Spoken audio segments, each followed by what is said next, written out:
Hello students. तो फिर से हम एक दूसरे वीडियो में आपके सामने हैं। देखिए, आज हम डिस्कस करने वाले हैं आइसोमेरिज्म। ऑर्गेनिक केमिस्ट्री का एक बहुत इंपॉर्टेंट टॉपिक है। ठीक है, तो आइसोमेरिज्म क्या होता है, कैसे होता है, उसके बारे में डिस्कशन करने वाले हैं। वैसे बेसिकली आप लोगों ने सबने सुना होगा, आइसोमेरिज्म एक बहुत खास इंपॉर्टेंट रोल प्ले करता है हमारे पास ऑर्गेनिक केमिस्ट्री में। काफी अच्छे समय इसकी जानकारी होनी चाहिए। तो हम देखते हैं पहले कि आइसोमेरिज्म क्या है, किस प्रकार इसको हम पढ़ सकते हैं, है ना। मैं पहले एक एग्जाम्पल के फॉर्म में समझाता हूँ आप लोगों को कि आइसोमेरिज्म को समझेंगे कैसे। ध्यान से देखिएगा। जैसे मान लो मैंने एग्जांपल लिखा CH3 CH2 CH2 और ये CH3। ठीक है, आप देखेंगे तो यहाँ पर C4 और H10 ऐसे आपको ये कंपाउंड देखने को मिलेगा। इसी को मैं एक और तरीके से लिख के दिखा रहा हूँ। देखो, CH3 CH CH3 और यहाँ पे लिख रहा हूँ क्या, CH3। ध्यान से देखिए, ये भी अगेन हमारे पास C4 और H10 है ना। अब ध्यान से अगर नोटिस करेंगे तो आपको दिख रहा होगा, यहाँ पर भी 4 कार्बन है, यहाँ पर भी 4 कार्बन है, यहाँ पर भी 10 हाइड्रोजन है, वहां पर भी 10 हाइड्रोजन है। मतलब दोनों का मॉलिक्यूलर फार्मूला क्या है, सेम है। मॉलिक्यूलर फार्मूला जो है, मॉलिक्यूलर फार्मूला ये तो सेम है। मॉलिक्यूलर फार्मूला सेम है। इवन इसका मॉलिक्यूलर वेट बोलेंगे तो मॉलिक्यूलर वेट भी सेम है। इसका मॉलिक्यूलर वेट भी सेम है ना। जब मॉलिक्यूलर फार्मूला सेम है, मॉलिक्यूलर वेट सेम है, तो क्या ये कंपाउंड अलग अलग हैं? हाँ, तो ये कंपाउंड बिल्कुल अलग अलग हैं। इनको हम बोलते हैं आइसोमर। क्या बोलते हैं इनको? आइसोमर्स। ठीक है, ये एक दूसरे के आइसोमर्स। ध्यान से देखिए, यहीं से एक कॉन्सेप्ट अराइज हुआ है। मतलब हम एक ही मॉलिक्यूलर फार्मूला वाले कंपाउंड को दो अलग अलग स्ट्रक्चर, मल्टीपल स्ट्रक्चर से दिखा सकते हैं। ठीक है, इनका यहाँ पर यही नहीं कि इसका बस फार्मूला, मतलब इनका ओरिएंटेशन अलग अलग है, स्ट्रक्चर अलग अलग है। अगर हम ध्यान से देखें तो इसका IUPAC नाम भी अलग अलग है। जैसे हमारे पास ये क्या है, ये है 2-मिथाइल प्रोपेन, 2-मिथाइल प्रोपेन है ना। ये 2-मिथाइल प्रोपेन है। इसकी बात करें तो ये हमारे पास क्या है, N-ब्यूटेन। ठीक है, ध्यान से देखो, दोनों के IUPAC नेम्स क्या क्या है, अलग अलग। ठीक है, इनका केमिकल फार्मूला भी क्या क्या होगा, अलग अलग होगा। इनका physical chemical properties, sorry, chemical properties अलग अलग होगा। फिजिकल प्रॉपर्टीज भी क्या क्या होगा, अलग अलग होगा। ठीक है, तो इसी प्रकार कॉन्सेप्ट जो आपको देखने को मिलता है, इसको हम लोग आइसोमेरिज्म के अंतर्गत जो है वो पढ़ते हैं। बात समझिएगा ध्यान से। अगर हमारे पास कोई एक कंपाउंड है जिसका मॉलिक्यूलर फार्मूला सिमिलर है ना, मॉलिक्यूलर वेट सिमिलर है, लेकिन उनकी फिजिकल एंड केमिकल प्रॉपर्टीज क्या है, अलग अलग होती हैं, तो वैसे स्ट्रक्चर्स को हम बोलते हैं आइसोमर्स, और इस प्रोसेस को हम क्या कहते हैं, आइसोमेरिज्म। ठीक है, ध्यान समझिएगा। अगर उसको डिफाइन करना चाहें, the compound, those compounds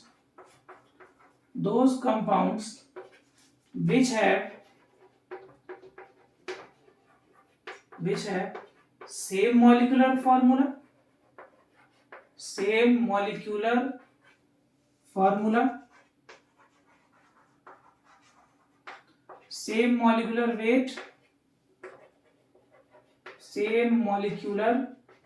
weight, but different structures, physical and chemical properties। ठीक है, chemical properties, ठीक है, are called isomers। ठीक है, क्या बोलेंगे उनको हम लोग, आइसोमर। जो मैंने बोला आपको, मॉलिक्यूलर फार्मूला सिमिलर होना चाहिए, मॉलिक्यूलर वेट सिमिलर होना चाहिए, बट उनका स्ट्रक्चर अलग अलग होगा, या फिर उनको बोल सकते उनका फिजिकल और केमिकल प्रॉपर्टीज क्या क्या होता है, अलग अलग होता है। इस प्रकार के मैकेनिज्म को, इस फॉर्मूले को हम बोलते हैं क्या, आइसोमर, और इस प्रोसेस को हम क्या कहते हैं, आइसोमेरिज्म। ठीक है, तो हम इसी चीज को आगे और एक्सप्लोर करने वाले हैं कि आखिर आइसोमेरिज्म कितने टाइप के हो सकते हैं, क्या क्या हो सकता है, और कैसे उसको हम समझ सकते हैं। ठीक है, तो हम चलिए आगे बढ़ते हैं और देखते हैं। तो मान लो डेफिनेशन हो गया कि किस प्रकार से इसको डिफाइन किया जा सकता है, आइसोमेरिज्म होता क्या है। अब हम बात करते हैं इसके और दूसरे एस्पेक्ट्स पे, आइसोमेरिज्म को क्लासिफाई कैसे कर सकते हैं, कितने टाइप्स के होते हैं, वगैरह वगैरह। ठीक है, तो ध्यान से देखेंगे।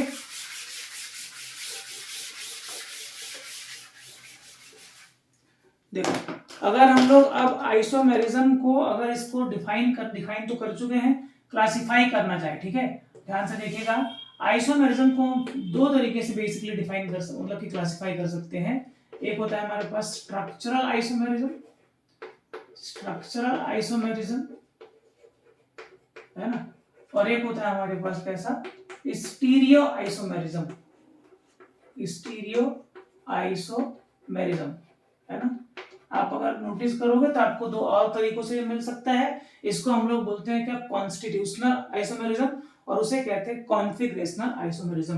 हमारे पास देखो, अभी हम लोग थोड़ी देर पहले देखा स्ट्रक्चरल आइसोमेरिज्म की जब हम बात करेंगे, स्ट्रक्चरल आइसोमेरिज्म में हमारे पास मॉलिक्यूलर फार्मूला वगैरह सिमिलर तो होगा, मॉलिक्यूलर वेट सिमिलर होगा। एक्चुअली देखो आइसोमेरिज्म बोलने का मतलब आइसो मॉलिक्यूलर फार्मूला सिमिलर रहना चाहिए ही, है ना, पहला कंडीशन। दूसरी बात, अब स्ट्रक्चरल की अगर हम बात कर रहे होंगे तो इन दोनों में अगर डिफरेंस बोला जाए कि क्या डिफरेंस हो सकता है, याद रखिएगा इसका डिफरेंट आईयूपीएसी नेम होता है।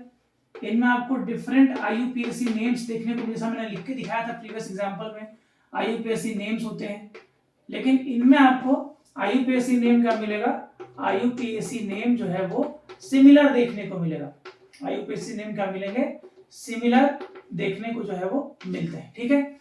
स्टीरियो आइसोमर्स को बेसिकली मैंने जैसे बताया आपको कॉन्फिगरेशनल और कन्फर्मेशन दो प्रकार से डिवाइड किया जाता है, और ये जो पार्ट हमारे पास है ये कॉन्फिगरेशनल आइसोमर्स के अंदर आता है, ठीक है। अब फर्दर स्ट्रक्चरल आइसोमरिज्म को अगर हम क्लासिफाई करें तो हमारे पास कुल 6 आइसोमरिज्म देखने को मिलते हैं। एक होता है हमारे पास पोजीशन आइसोमेरिज्म, है ना, पोजीशन आइसोमेरिज्म। एक होता है हमारे पास चेन आइसोमेरिज्म, है ना, चेन आइसोमेरिज्म। एक होता है हमारे पास मेटामेरिज्म, ठीक है। एक होता है हमारे पास फंक्शनल आइसोमेरिज्म, फंक्शनल आइसोमेरिज्म। एक होता है हमारे पास टॉटोमेरिज्म, और एक लास्ट होता है इसमें क्या, ring chain isomerism, ring chain isomerism, ठीक है।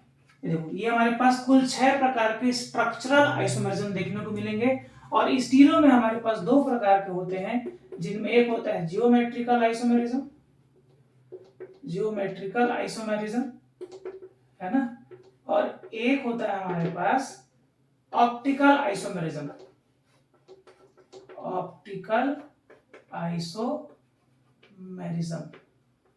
ठीक है। तो कुल मिलाकर अगर आइसोमेरिज्म को क्लासिफाई करा जाए तो इस प्रकार से हम क्लासिफाई कर सकते हैं, जिसमें एक हमारे पास स्ट्रक्चरल और एक होता है क्या, स्टीरियो। हम एक एक करके सारे आइसोमेरिज्म के बारे में डिस्कस करेंगे।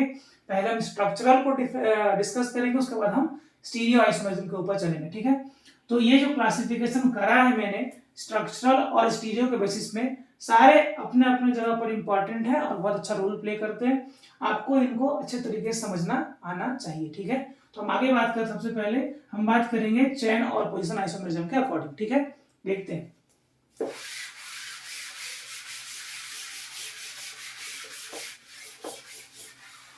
देखिए तो स्ट्रक्चरल आइसोमेरिज्म में सबसे पहले हम डिस्कस करने वाले हैं चेन आइसोमेरिज्म का, ठीक है, चेन आइसोमेरिज्म।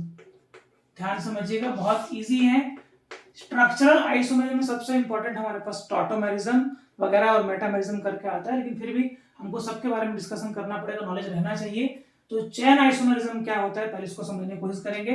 तो सबसे पहली बात, जैसा मैंने बताया कि हमारे पास ऐसे कंपाउंड जिनका मॉलिक्यूलर फार्मूला क्या होता है, सिमिलर रहता है, उनका मॉलिक्यूलर वेट सिमिलर होता है, वैसे ही हम डिस्कस करने वाले, बस फिजिकल केमिकल प्रॉपर्टीज अलग अलग जो है होती है, ठीक है। तो दोज कंपाउंड्स अगर इसको डिफाइन करना चाहेंगे, दोज कंपाउंड्स, ठीक है, which have first same molecular formula,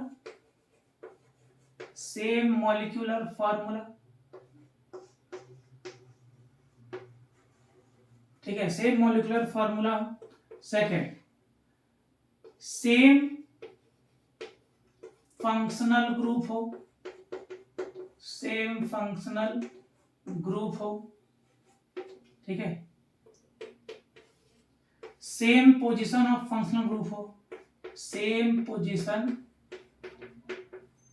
of functional group हो, फंक्शनल ग्रुप हो, है ना, same number of multiple bonds,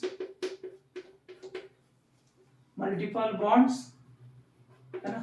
देखो अब हमने सब कुछ सेम लिख दिया कि मॉलिक्यूलर फार्मूला भी सेम है, फंक्शनल ग्रुप भी सिमिलर होना चाहिए, same position of functional group होना चाहिए, same number of multiple bond होना चाहिए। तो फिर अलग कैसे करेंगे, बट यहां बचा जाती है, अंतर कैसे करोगे, बट डिफरेंट क्या होना चाहिए, डिफरेंट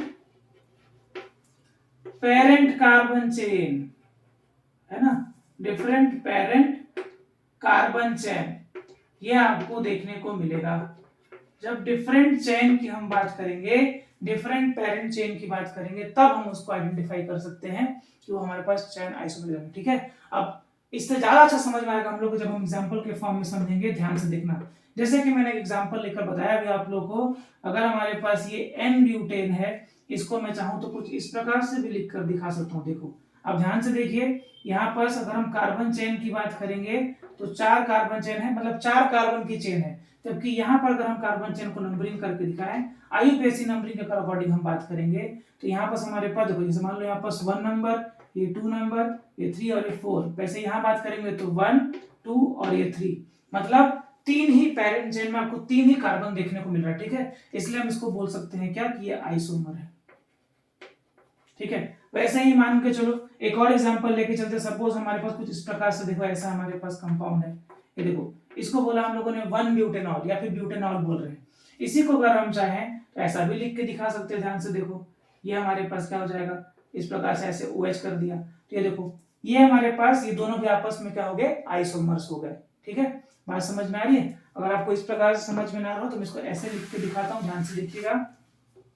हम अगर चाहें तो इसको ऐसा भी लिख सकते हैं, देखो CH3 CH2 CH2 CH2 और यहाँ पर OH। ठीक है, एक कंपाउंड हमारे पास ये हो गया।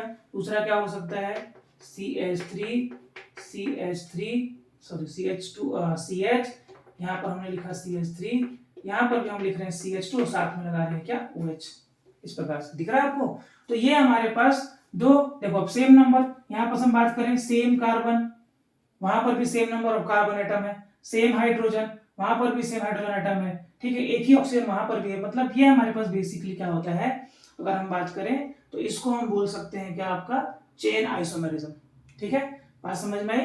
तो इसको हम बोलेंगे चेन आइसोमेरिज्म। इसके बाद हम डिस्कस करने वाले दूसरा हमारे पास क्या होता है, पोजीशन आइसोमेरिज्म। आई होप आप लोग को ये समझ में आया होगा। इसके और भी एग्जांपल्स हम लेके समझ सकते हैं। बाद में हम ढेर सारे क्वेश्चंस करेंगे जिससे हमें और अच्छे से क्लियर हो जाएगा आखिर आइसोमेरिज्म को समझते कैसे। ठीक है, चलिए अब आगे बढ़ते हैं और दूसरे आइसोमेरिज्म की बात करेंगे। तो हमारे पास सेकंड आइसोमेरिज्म क्या है, पोजीशन आइसोमेरिज्म। ठीक है, क्या हो जाएगा हमारे पास, पोजीशन आइसोमेरिज्म। ठीक है, ध्यान से देखेंगे, यहां पर भी कहना चाहें those compounds which have same molecular formula, same functional group, है ना, बट अब अंतर क्या हो जाएगा, यहाँ पर जो लिखा सेम पोजीशन में फंक्शनल ग्रुप हो जाएगा, लेकिन यहाँ पर हमारे पास जो पेरेंट चेन था इसको हम लोगों ने डिफरेंट लेकर चला हुआ है, लेकिन हमारे पास पेरेंट चेन भी क्या रहेगा, सेम ही रहेगा। ठीक है, बात समझ में आएगी। देखो अगर हम लोग इसको सेम पोजीशन लेके हम क्या कर सकते हैं, अब हमारे पास यहाँ पर जो फंक्शनल ग्रुप का पोजीशन है, फंक्शनल ग्रुप तो सेम होने चाहिए और साथ में क्या होगा आपका सेम पेरेंट चेन होना चाहिए। Parent chain, same parent chain आपको देखने को मिलना चाहिए, है ना, लेकिन बट डिफरेंट पोजीशन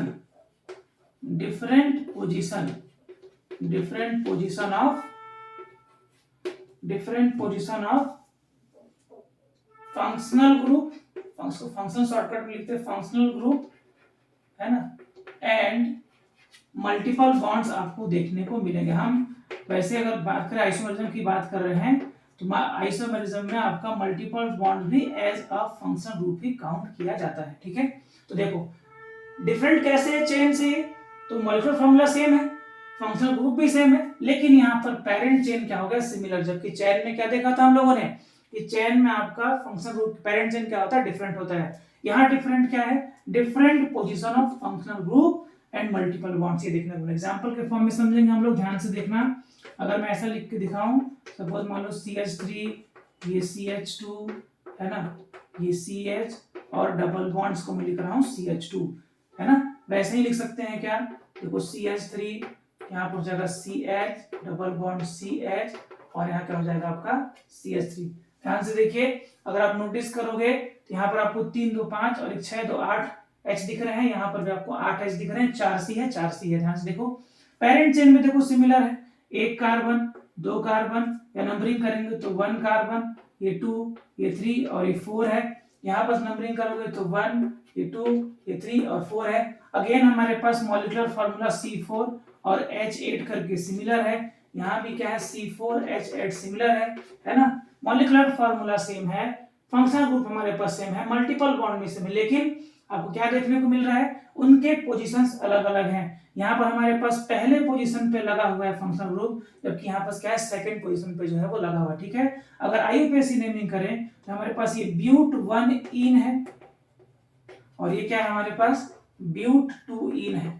ठीक है, तो आप देख सकते हैं इनका मॉलिक्यूलर फार्मूला भी क्या है, डिफरेंट आपको देखने को जो है वो मिल रहा है। ठीक है, वैसे ही एक और एग्जांपल हम लेके चलेंगे अगेन। जैसे हम लोगों ने एग्जांपल का C, ये इस प्रकार से एग्जांपल लेकर रखा हुआ था, ये देखो, ये हमारे पास क्या होगा पेंटेनॉल हो गया, पेंटेनॉल। अभी हमारे पास ये जो पोजीशन है, पेरेंट चेन सिमिलर होना चाहिए, तो एक C, ये C, यहाँ पर भी C, ये C और ये C और यहाँ लगा दिया OH। ध्यान से देखो, अब हमारे पास जो फंक्शनल ग्रुप है वो क्या हो गया, डिफरेंट हो गया। पहले पोजीशन 1 पे लगा हुआ था, अभी 2 पे। अगर इसका IUPAC नाम लिखोगे पेंटेन 1 ऑल, उसका नाम क्या है पेंटेन 2 ऑल।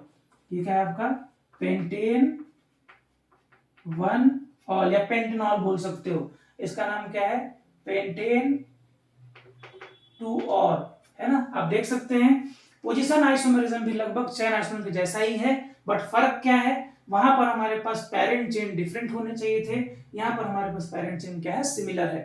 ठीक है, तो हम ये दो आइसोमेरिज्म हम लोगों ने कवर कर लिया है, एक हमारे पास चेन आइसोमेरिज्म था और एक हमारे पास क्या था पोजीशन आइसोमेरिज्म। बाकी हमारे पास जो मेटा वगैरह है हम अगली वीडियो में कवर करेंगे। Thank you.